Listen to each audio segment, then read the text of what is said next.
Hola, soy Saúl Gaucín, estudiante de la DCI de la Universidad de Guanajuato y este es mi proyecto final de la materia Machine Learning, clasificador de objetos astronómicos mediante XGBoost usando datos del DESI.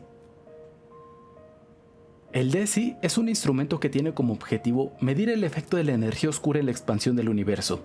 Captura espectros de millones de objetos celestes, los cuales se clasifican en galaxias, cuásares y estrellas a partir de datos recabados mediante espectroscopía. El instrumento cuenta con un plano focal con 5000 robots de posicionamiento de fibras, conectados a un banco de espectrógrafos que procesan la luz recibida. Una cosa que se hace es medir un objeto a dos tiempos diferentes. A partir de la banda espectral recibida en estos dos tiempos, se observa que cuando el objeto se aleja de su espectro, este va hacia el color rojo. Esto es conocido como corrimiento al rojo o redshift, siendo este un indicador de la expansión del universo. En este proyecto se pretende desarrollar un clasificador de los objetos observados por el DESI en tres clases principales: estrella, galaxia y cuásar, utilizando el algoritmo Extreme Gradient Boosting (XGBoost) basado en el método de Gradient Boosting, el cual emplea un conjunto secuencial de árboles de decisión que optimizan su desempeño corrigiendo iterativamente los errores. Un árbol de decisión es un modelo de aprendizaje supervisado que utiliza una estructura en forma de árbol para tomar decisiones. Se construye dividiendo recursivamente el espacio de características en regiones que sean lo más adecuadas a la variable objetivo. Cada nodo representa una condición o umbral sobre una variable. Cada rama es el resultado de la condición del nodo y cada hoja es una clase de la predicción. Cada función FK es un árbol de decisión de tipo CART, que son árboles de clasificación o de regresión. CART divide recursivamente los datos de entrenamiento en subconjuntos cada vez más pequeños, de la forma más homogénea posible. Para medir esta homogeneidad se usa el índice Gini, donde lo ideal es que este índice sea cercano a cero. De acuerdo a lo propuesto por Tianqi Chen y Carlos Gestrin, a diferencia de los árboles de decisión, cada árbol de regresión contiene un valor W en cada hoja I. Para aprender el conjunto de funciones usadas en el modelo, se minimiza el objetivo regularizado. El modelo se entrena de manera aditiva. Sea el valor de nuestra predicción y, la predicción de la iésima instancia en la tésima iteración, se agrega una función ft para minimizar el siguiente objetivo. Al realizar una aproximación de segundo orden, se obtiene el gradiente de primer orden y el gradiente de segundo orden conocido como hessiano.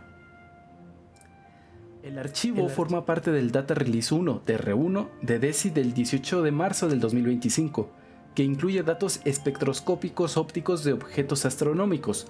Se compone de 148 características para cada uno de los 30.304.000 objetos registrados. Las características usadas en el preprocesamiento son las mostradas en pantalla. Unas son banderas de filtrado de datos y las otras son características para el clasificador. Después se aplica otro filtrado de datos. Los flujos fueron utilizados para calcular el color después de realizar la conversión a magnitud, y los movimientos de ascensión y declinación fueron utilizados para calcular la resultante del movimiento propio de los objetos, reduciendo así el número de características a 5.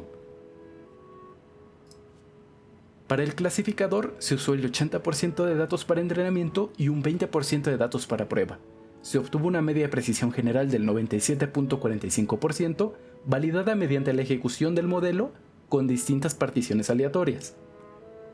Al construir una matriz de confusión, nos damos cuenta de que el modelo clasifica con alta precisión a galaxias y estrellas, pero falla el 23% de las veces para los cuásar. Se construyó una gráfica de la importancia de cada característica, la cual indica cuántas veces se tomó el umbral de ese nodo dentro del árbol para predecir a una clase, y observamos que el redshift es el de mayor importancia. El hecho de que exista sobreajuste significa que el modelo no aprende generalidades de los objetos, sino que memoriza incluso el ruido, lo cual es malo para clasificar nuevos objetos. Así que para validar que no hubiese sobreajuste, se construyó una curva de aprendizaje de 5 folds.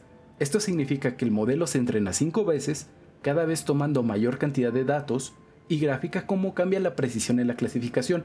Cuanto mayor sea la distancia entre las líneas, mayor es el sobreajuste, por lo que queremos que éstas lleguen a juntarse, como es el caso. Primeramente, se importan las librerías necesarias para manejar el tipo de archivo del dataset, que es .fits. También hay librerías para cálculos matemáticos, manejo de datos, conteo de tiempo, scikit-learn para machine learning, creación de gráficos y la propia librería del modelo. Las versiones de cada librería y cómo instalarse en caso de no contar con alguna. Se define el número de ejecuciones del modelo. Es opcional para construir el gráfico de precisión general. Se definen las unidades de flujo para después convertirlas a magnitud. Se eligen las variables relevantes en la clasificación de datos por bloques o chunks para evitar que se acabe la RAM disponible en computadora y se aplica el primer filtro. Después se junta la información de los chunks y se aplica un segundo filtro. Se le asigna un valor numérico a cada etiqueta. Se hacen las conversiones previamente mencionadas y se asigna cuáles serán las etiquetas y cuáles serán las características del clasificador. Se crea un mapa de correlación entre las características. Se entrena el modelo con particiones aleatorias de 80% entrenamiento y 20% prueba. Al final se imprime la precisión, el reporte de clasificación, así como la media, valor máximo, valor mínimo y desviación estándar que tiene la precisión. Esto es útil para cuando se toman varias ejecuciones y así validar la estabilidad del modelo. Se grafica el peso de cada característica en el clasificador. Se imprimen las matrices de confusión en valores y porcentajes y finalmente se realiza la prueba de validación cruzada. Gracias por ver el video.